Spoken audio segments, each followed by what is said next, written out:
નમસ્કાર મિત્રો, આ સમજૂતીમાં તમારું સ્વાગત છે. શું ક્યારે એવો વિચાર આવ્યો છે કે આપણું મગજ કોઈ પણ નવી માહિતીને આટલી ઝડપથી અને સચોટ રીતે કેવી રીતે પકડી લે છે? આજે આપણે એ જ ડીકોડ કરવાના છે. આપણે માનવ મનના એ મૂળભૂત માળખાને સમજવાના છીએ જે આપણને સતત નવું શીખવા માટે સક્ષમ બનાવે છે. તો ચાલો આમાં ઊંડા ઉતરીએ અને જ્ઞાન ગ્રહણ કરવાની આ અદ્ભુત યાત્રા શરૂ કરીએ. હવે સૌથી પહેલો સવાલ એ થાય કે આ માનવ મનની દુનિયાને સમજવાની શક્તિ પાછળ ખરેખર શું છે? કોઈ નવી ભાષા શીખવી હોય, કમ્પ્યુટરનું કોઈ અઘરું કોડિંગ શીખવું હોય કે પછી માત્ર સાયકલ ચલાવતા જ કેમ ન શીખવું હોય? આપણું મન ખરેખર અદ્ભુત રીતે નવા કૌશલ્યો ગ્રહણ કરી લે છે, રાઈટ? આ શક્તિ પાછળનું રહસ્ય શું છે? જુઓ, આ કોઈ જ જાદુ નથી. તેની પાછળ એક અત્યંત સંગઠિત પદ્ધતિ કામ કરે છે. આ એક એવી ચોક્કસ પ્રક્રિયા છે જે આપણને આપણી આસપાસની દુનિયા સાથે જોડે છે. આપણા મનના આ પાયાને સમજવો એ ખરેખર પોતાની જ ક્ષમતા વધારવા માટેનું પહેલું પગથિયું છે. તો ચાલો સૌથી પહેલા પાયાની વાત સમજીએ. શીખવાની ક્ષમતા એટલે બરાબર શું? વ્યાખ્યા પ્રમાણે જોઈએ તો આ એક એવી ક્ષમતા છે જેનાથી કોઈ પણ વ્યક્તિ નવી માહિતી, કૌશલ્ય અને અનુભવને સમજી શકે છે, યાદ રાખી શકે છે અને તેને રોજિંદા જીવનમાં વાપરી શકે છે. પણ જો તેને એકદમ સરળ શબ્દોમાં કહીએ તો આ એક એવી પાવરફુલ મોટર છે જેના દ્વારા આપણે નવી વસ્તુઓ શીખીએ છીએ અને તેને આપણા વાસ્તવિક જીવનમાં લાગુ કરીએ છીએ.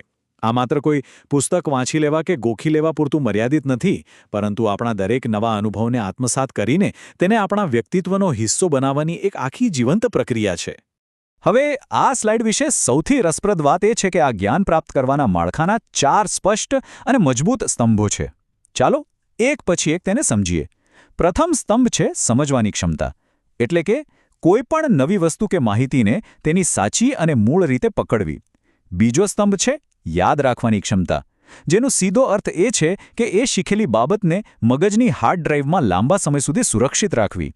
ત્રીજો સ્તંભ આવે છે વિચાર કરવાની ક્ષમતા, જ્યાં આપણો તર્ક અને વિશ્લેષણ કામે લાગે છે.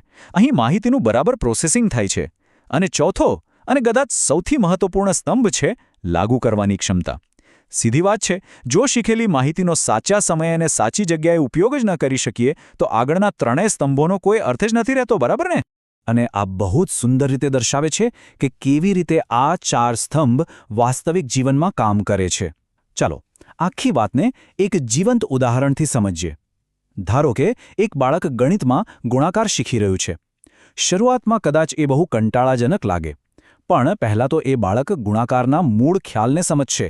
પછી વારંવાર પ્રેક્ટિસ કરીને એ ઘડિયા યાદ રાખશે.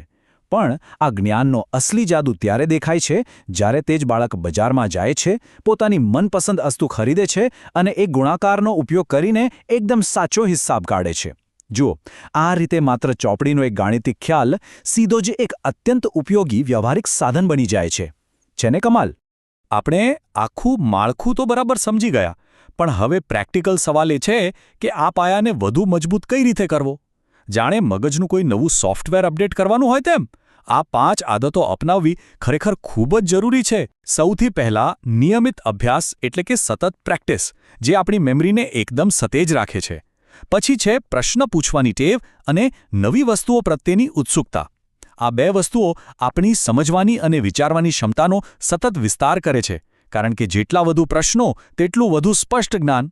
આ ઉપરાંત વિવિધ ગેમ્સ અને એક્ટિવિટી દ્વારા શીખવાથી આખી પ્રક્રિયા એટલી રોમાંચક બની જાય છે કે ક્યારેય કંટાળો આવતો નથી. અને છેલ્લે ધ્યાન અને એકાગ્રતા વધારવાથી કોઈપણ માહિતીને ગ્રહણ કરવાની ગતિમાં જબરદસ્ત ઉછાળો આવે છે. આ એવી ચાવીઓ છે જે મનને હંમેશા શાર્પ રાખે છે. તો જ્ઞાન ગ્રહણ કરવાનું આ સંપૂર્ણ અને વૈજ્ઞાનિક માળખું હવે આપણી સામે એકદમ સ્પષ્ટ છે. અશક્ય લાગતી વસ્તુઓ પણ હવે માત્ર એક સંગઠિત પ્રક્રિયાનો જ ભાગ લાગે છે. જુઓ, જ્યારે મનની કામગીરી આટલી સ્પષ્ટ રીતે ગોઠવાયેલી હોય ત્યારે કોઈપણ નવો કે અઘરો વિષય શીખવો જરાય અશક્ય નથી રહેતો. આ વૈજ્ઞાનિક અભિગમનો ઉપયોગ કરીને હવે કોઈપણ નવી સિદ્ધિ હાંસલ કરી શકાય છે. તો આ સમજૂતીના અંતે સૌથી મોટો પ્રશ્ન એ છે કે મનની આ અદ્ભુત શક્તિ અને આ શક્તિશાળી માળખાનો ઉપયોગ કરીને હવે પછી કયું નવું કૌશલ્ય પ્રાપ્ત